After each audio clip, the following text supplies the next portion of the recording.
Балаларды зорлық-зомбылықтан қорғайық. Әрбір бала бақытты өмір сүруге лайықты.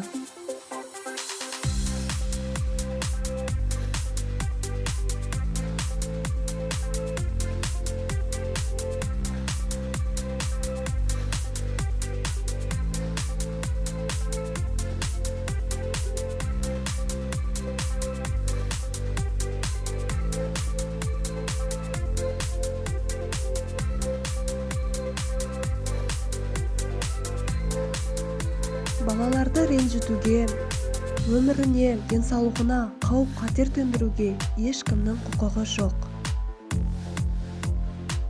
Құрметті жеткіншек, егер сен қиналып жүрсең, іштей айта алмаған сырың болса, сенің өмірінде зорлық-зомбылық болған жағдайда бізге хабарлас.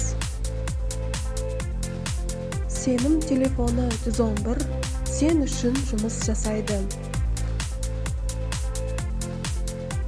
Сен, мен әлемді өзгертеміз. Жарқын болашақ өз қолыңда.